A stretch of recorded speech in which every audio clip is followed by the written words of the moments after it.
We saw you were out meeting victims of the floods, and it's raining again this morning, isn't it? It is. And we have weather warnings in place again today. It's quite so worrying we could be in for more of it. We have saturated levels of water across the country, particularly in the southeast.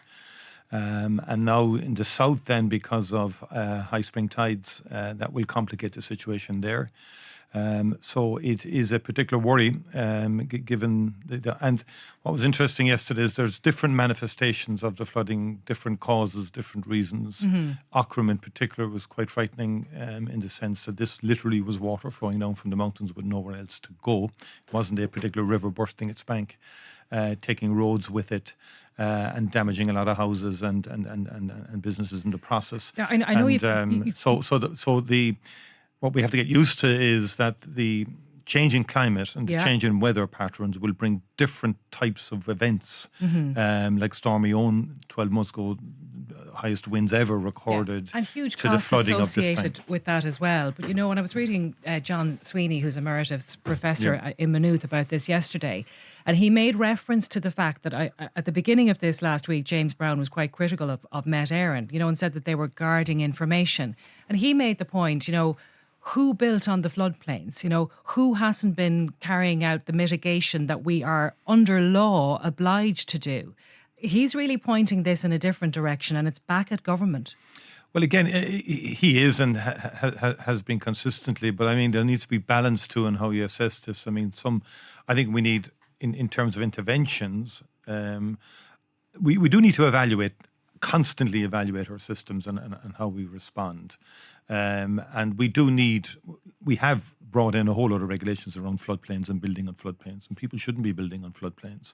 The planning regulator has, in many instances, much to the chagrin of many local authorities, decided to dezone land and so on like that. And the whole idea of that was around avoidance of building on floodplains.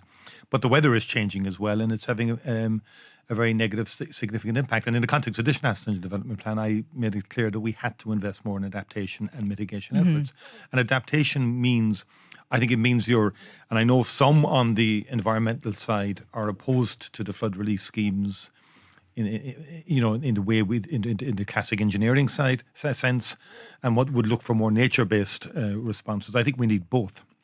I've seen where we've brought in flood relief schemes. About 56 have been completed now in towns like Bandon and Fermoy and across the country, and it makes a difference. It makes a huge difference. So and we've 100 at the moment. At different levels and stages of development. So Jack Chambers said that the warning system might need to change, and people felt in many cases last week that they were taken by surprise by what happened. Do you agree with him fundamentally on that? I do. I think most people agree with that. It's not in terms of matching your national weather forecasting with local characteristics or local situations, and that'll take a lot of work in terms of river catchment areas and being able to give more precise forecasting for specific local areas. And that is work that's underway already. Yeah. Could you see that people might get an alert on their phones in a particular area? Well, ultimately, that's where the emergency planning was heading. I attended a conference over a year ago under shared island auspices where that was being discussed. And other jurisdictions are doing that as well. And that's ultimately where you want to go in terms of an optimal solution, that people would get a text in terms of a major event or a particular event in their locality. You've two meetings about this today, haven't you, and how to deal with it? Like, what are you hoping to achieve? What's going to be offered to these people who are in such dire straits? Well, I think in the first instance, the humanitarian response, which we've initiated through the community welfare officers and Department of Social Protection in terms of grants to households that have been impacted so they can get stuff fairly quickly. And then the business supports, which are quite substantial supports.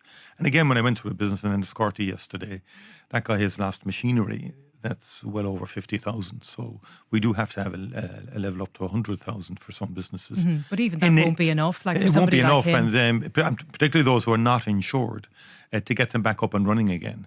And these levels are much higher than previous schemes. I think Middleton would have been the first scheme where we would brought in a scheme of that scale, because again, the businesses were really impacted. And the issue is, can we make sure we don't lose those businesses and that they can get up and running again. How does the state afford to deal with this if it becomes a multi-annual event now at this sort of level of cost? We have to plan funding allocations prevention is the number one way of preventing cost, and that's getting the schemes delivered. But they are complex and they do take time. I think we have to do more short-term work, and we do have to look at the nature-based solutions as well, in terms of reflooding areas, and in terms of looking at how we into coastal areas also. But that's prevention is number one, and number two, we have to take on board the reality that we are going to experience more severe weather events with greater frequency. And in our annual national budgeting, we've got to provide funding to enable us to do that, and also provide funding for adaptation.